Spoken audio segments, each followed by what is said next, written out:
नमस्कार।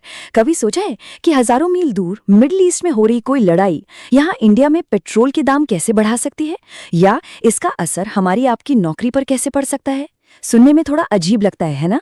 लेकिन आज हम इसी कॉम्प्लेक्स कनेक्शन को समझने की कोशिश करेंगे और जानेंगे कि ये जो संघर्ष चल रहा है वो असल में भारत के लिए इतना ज्यादा जरूरी क्यों है। ये जो लाइन है ना, ये इस पूरे कॉन्फ्लिक्ट को देखने का नजरिया ही बदल देती है।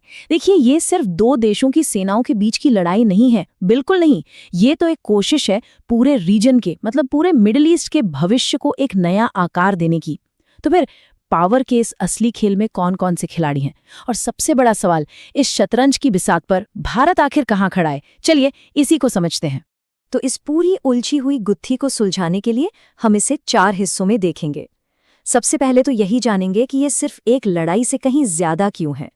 फिर हम पर्दे के पीछे जो असली पावर गेम चल रहा है उसे समझेंगे।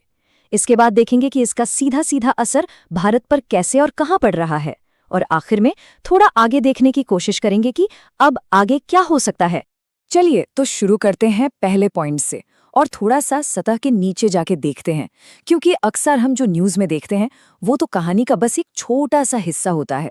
असल में इस कॉन्फ्लिक्ट की जड़ें और इसका जो दायरा है वो कहीं ज्यादा गहरा और बड़ा है। तो चलिए इस पर से पर्दा हटाते हैं। ज्यादातर तो यही लगता है कि अरे ये तो दो देशों के बीच का कोई मामला है, एक आम सा विवाद, पर असलियत इससे बहुत अलग है।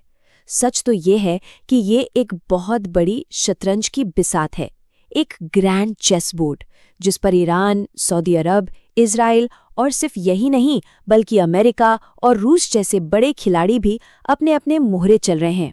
वहां होने वाला हर एक हमला या हर एक समझौता असल में पूरे मिडिल ईस्ट में पावर के बैलेंस को बदलने की एक चाल है। और ये जो शतरंज का खेल है ना, इसके बिल्कुल सेंटर में एक बहुत ही जरूरी कॉन्सेप्ट है जिसे कहते हैं शक्ति संतुलन, या इंग्लिश में कहें तो बैलेंस ऑफ पावर। अब हाँ, ये शब्द सुनने में थोड़ा भारी भरकम लग सकता है, पर यह समझना बहुत बहुत जरूरी है कि ये पूरा का पूरा रीजन काम कैसे करता है।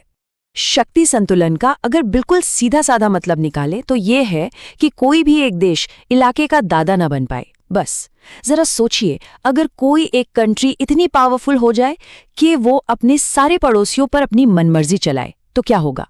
जाहिर है अस्थिरता होगी, डर का माहौल होगा और लड़ाई झगड़े बढ़ेंगे। मिडिल ईस्ट में असल में यही तो हो रहा है। हर बड़ा देश ये पक्का करना चाहता है कि कोई दूसरा उससे ज्यादा ताकतवर ना हो जाए, और बस इसी दौड़ में ये सारे संघर्ष पैदा हो रहे हैं। ठीक है, तो मिडिल ईस्ट में ये पावर गेम चल रहा है, पर सवाल ये है कि हमें इससे क्या, हमें इसकी फिक्र क्यों करनी चाहिए? आखिर ये सब तो हमसे हजारों किलोमीटर दूर हो रहा है। पर देखिए, सच्चाई ये है कि उस आग की लपटें हमारे दरवाजे तक पहुंच रही हैं। अब सवाल है कैसे? चलिए देखते हैं। तो देखिए, मिडिल ईस्ट से इंडिया तक असर पहुंचने के 3 मेन रास्ते हैं, या कह लीजिए 3 चैनल्स हैं। और नहीं, मैं सिर्फ तेल की पाइपलाइनों की बात नहीं कर रहा हूं। ये 3 रास्ते हमारी इकोनॉमी और हमारी सिक्योरिटी की, आप कह सकते हैं कि लाइफलाइन है। और जैसे ही मिडिल ईस्ट में टेंशन बढ़ती है, इन तीनों पर जबरदस्त प्रेशर आ जाता है। सबसे पहला और सबसे ऑब्वियस है तेल। हम अपनी जरूरत का करीब 85% कच्चा तेल बाहर से मंगाते हैं, और इसका एक बहुत बड़ा हिस्सा आता है मिडिल ईस्ट से। तो जाहिर है जब वहां लड़ाई झगड़ा होता है तो सप्लाई में दिक्कत आती है, तेल के दाम आसमान छूने लगते हैं, और इसका सीधा असर हमारी जेब पर पड़ता है। पेट्रोल, डीजल सब कुछ महंगा हो जाता है।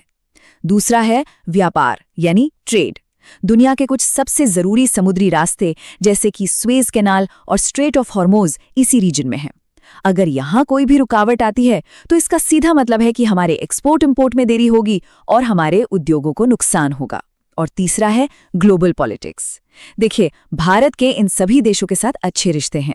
अब जब वो आपस में ही लड़ने लगते हैं तो इंडिया के लिए एक न्यूट्रल स्टैंड बनाए रखना एक तरह से कूटनीति की रस्सी पर चलने जैसा मुश्किल हो जाता है। तो ठीक है, हमने प्रॉब्लम को समझ लिया और उसका असर भी देख लिया, पर अब सबसे बड़ा सवाल, आगे क्या होगा?